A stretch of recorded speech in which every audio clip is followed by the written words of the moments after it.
Okay, so let's be real for a sec. Hmm. When it comes to cannabis, don't we all want like the best possible quality? Absolutely. Yeah. But have you ever like actually thought about what that even means? Quality. Right. So today, we're kind of going past the whole growing thing. Yeah. We're going deep, deep into what happens after harvest. The stuff that can actually make or break your whole cannabis experience. It's kind of crazy how much focus there is on, getting a great harvest. Yeah. But what you do after those plants are out of the grow room is like just as important. It's like, a home cook versus like a Michelin star chef. Yeah, yeah. Like the ingredients matter for sure, but it's the technique, right? Yeah. It's the little details that really make something amazing. And in this case, we're talking about two main things: how you trim, your buds, Right.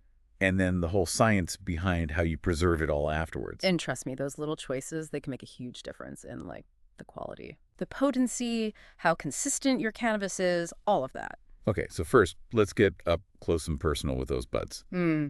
Trimming time. Yeah. I know what you're thinking. Trimming's just about making things look pretty, right? Hmm. But it's actually way more than that. Oh, yeah. When you trim right, not only does it make for a smoother, more enjoyable smoke, but you're also like drastically reducing the risk of mold. Totally. And you know what? Not all parts of the plant are equal. Hmm. I mean, we love those beautiful buds. They're packed with, the cannabinoids and terpenes. Right. But the stems and leaves, they just don't have as much of that good stuff. So are you saying we should just like toss the stems and leaves? No, not necessarily. They might not be the best for smoking, but they're great for other things. Like you can make teas, Yeah. you could even juice them. Interesting. Okay, so we've got our trimming plan, but now the age-old question. Yeah. Wet trim or dry trim? Walk me through the pros and cons. All right. So wet trimming means you get to work right away, as soon as you harvest while everything's still moist. It's easier to handle those sticky buds. It dries faster. Okay. And you end up with a tighter, cleaner looking final product. So it sounds super efficient. Yeah. But I've also heard a lot of, hype about dry trimming. What's the deal with that? So with dry trimming, you wait a few days. You let the plants kind of dry out a bit before you start trimming. A lot of people who like this method, they say it helps keep those terpenes, those things that give each strain its unique smell and flavor. Oh, so it's all about locking in that flavor. Exactly. But I'm guessing there are some downsides too, right? Of course, of course. It can be a bit messier. Oh. You need more space to hang the plants while they dry. Uh-huh. And those drier buds, they can break more easily. It's like a trade-off, It sounds like both methods have their, advantages. But some recent research has actually shown that the way you trim can impact how strong your cannabis ends up being. Oh, for sure. For sure.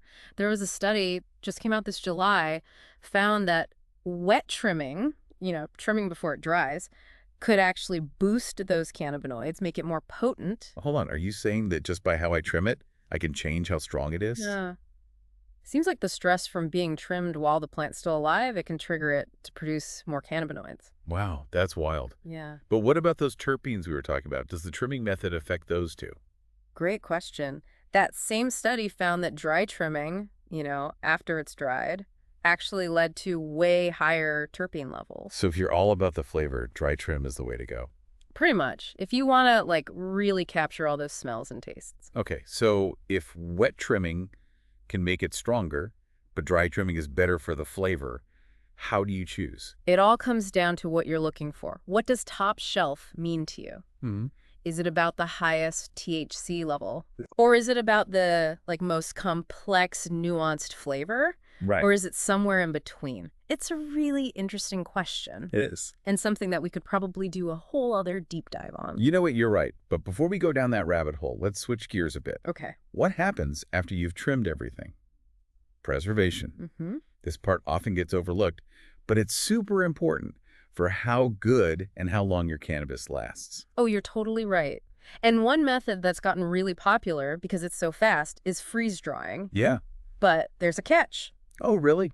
Hmm. What's the catch? I'm all ears. Well, some researchers in Italy, they just figured out that while freeze drying is great at preserving those cannabinoids, it kind of destroys the terpenes. Wait, so you're saying that freeze-dried cannabis might be strong but have no flavor? That's what the research is showing. And it brings up a big question for both growers and, people who use cannabis. Yeah. Is it worth it? Are you willing to give up those delicious smells and tastes just to have it dry faster? That's a tough one. It seems like every decision we make after harvest has a ripple effect, you know? It totally does. And speaking of ripple effects, there's another thing about, what you do after harvest that often gets forgotten. But it can really impact how good your cannabis stays over time. Okay, you've got me intrigued. What else do we need to be thinking about? Well, it turns out that how you store your cannabis can actually change how strong it is over time. Seriously. So even if I trim it right, dry it right, the potency can still change while I'm storing it. Yep. There were some researchers in North Macedonia. They presented a paper about this recently. Huh? They found that after a year of storing cannabis oil, the CBD levels went down, but the THC levels actually went up. No way. So even if you start with a perfectly balanced product, it can change in storage. That's exactly what it looks like. And this is really important for people who use cannabis for, medical reasons. Right, where the dosage really matters. Exactly. Imagine relying on something for pain or anxiety, and suddenly the strength changes without you knowing. That's a bit scary. Yeah, so the researchers strongly recommend that people retest, the potency of their cannabis products, especially oils, after they've been stored for a while, just to be safe. So we've got to be careful about how we store things and maybe even retest our stash every now and then. This is all super interesting. I had no idea all these post-harvest decisions could make such a big difference. We've only just scratched the surface. But before we dive into the whole world of long-term storage and other cool techniques, let's talk about curing. All right, curing. This is where the real magic happens, right? I'm ready for this next chapter. Okay, so we've talked about trimming and, touched on drying methods, but I'm really excited to learn more about this whole curing process. You were saying it's where the magic happens. What exactly goes on during curing? Well, you can think of curing as like the grand finale, Yeah. where your cannabis really develops its full potential. Right. It's kind of like aging a fine wine, like time and the right conditions. Let those, complex flavors and aromas really come out. So it's not just about drying the buds. There's more to it. Exactly. During curing, there are still a bunch of enzymatic processes happening inside the plant. They're breaking down chlorophyll and other stuff that can make the smoke, harsh and not so pleasant. Right. And as those unwanted things fade away, the terpenes, those are the aromatic compounds, they really start to shine. So that's why cured cannabis is known for being so smooth and flavorful. Exactly. It's like, a freshly baked loaf of bread versus one that's had time to cool and settle. Right.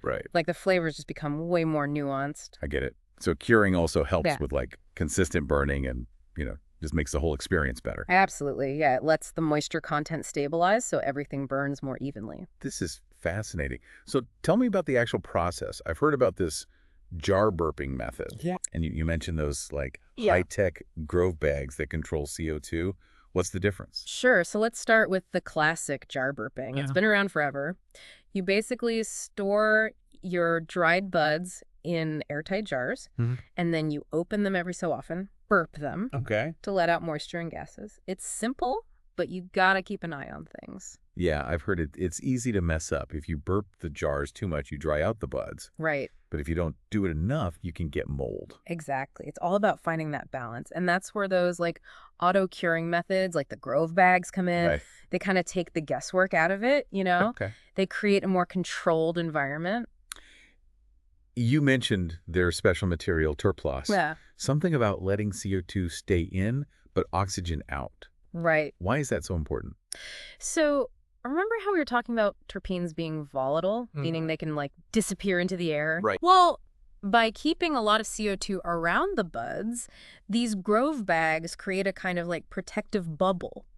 It helps keep those terpenes from escaping, so you get more flavor and aroma. It's kind of like those fancy wine preservers, right? Yeah, exactly. They replace the oxygen with a different gas to protect the wine. So same idea, but for terpenes instead of tannins. Exactly. It's all about protecting those delicate compounds that make cannabis so enjoyable. I'm with you. And this goes back to what we were saying about that study from North Macedonia. Yeah. How storage can change how potent things are. Right.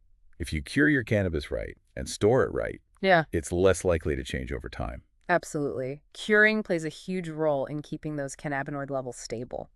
Okay, so good curing helps preserve terpenes and makes our stash last longer. But even with the best curing, Storage still matters, right? For sure. Especially if you like to stock up. Yeah.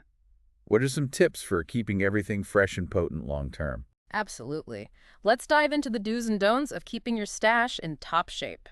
First up, temperature. Right. What's the ideal temperature? Should we be putting our buds in the freezer?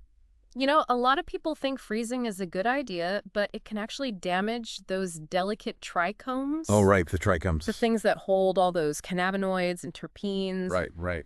And fridges are usually too humid. Okay. You really want to store cannabis in a cool, dark place, ideally around room temperature, out of direct sunlight and away from heat. Makes sense. Just like any other herbs or spices. Exactly. You want to Yeah. keep things cool and dark to preserve that freshness. Okay, cool. Dark. What about humidity?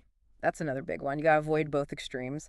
Too much moisture, you get mold. Yeah. Too dry, and your cannabis can get harsh and crumbly. So what's the sweet spot?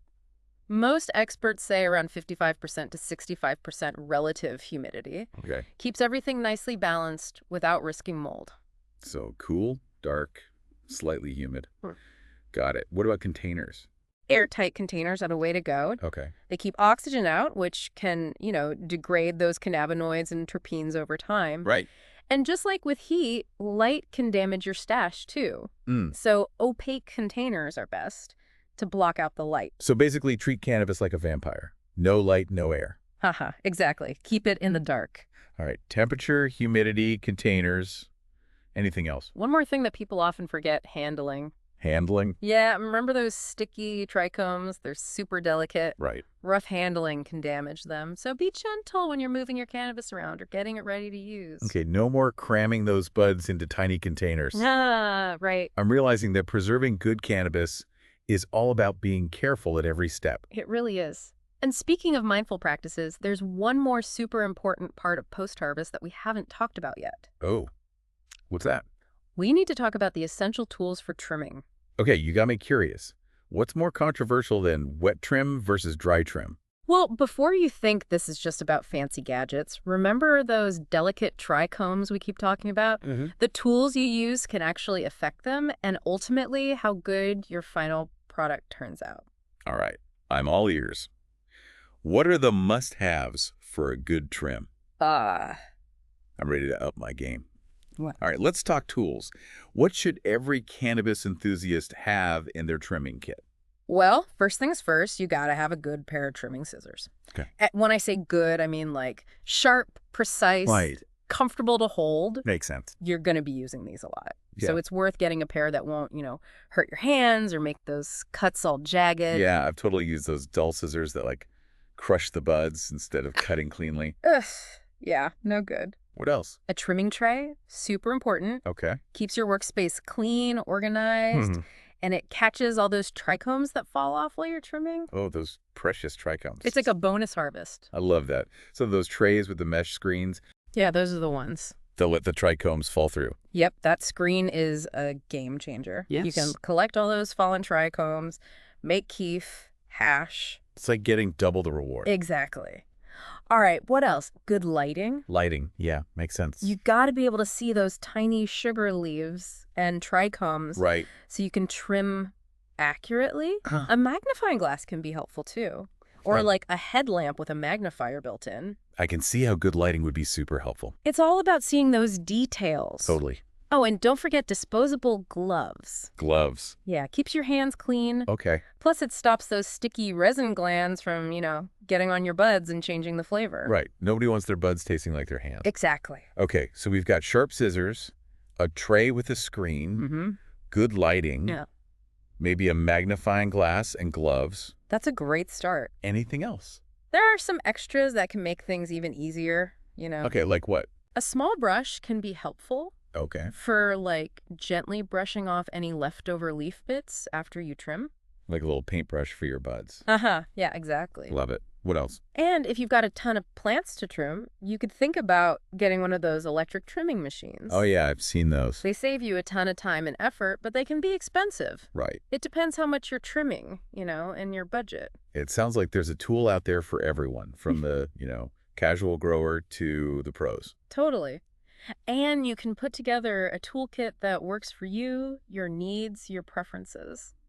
This has been amazing. I've learned so much. Me too. From debunking those trimming myths to the science behind curing and storage. Yeah. I feel like I've leveled up my whole cannabis knowledge. It's a reminder that all those little decisions, they add up. Yeah. They really affect quality in the end. So for everyone listening, I hope this deep dive has made you think about your own cannabis practices. Yeah. Whether you're growing it yourself, buying it from a dispensary, or just enjoying it, knowing this stuff can help you make better choices Absolutely. and ultimately have a better experience.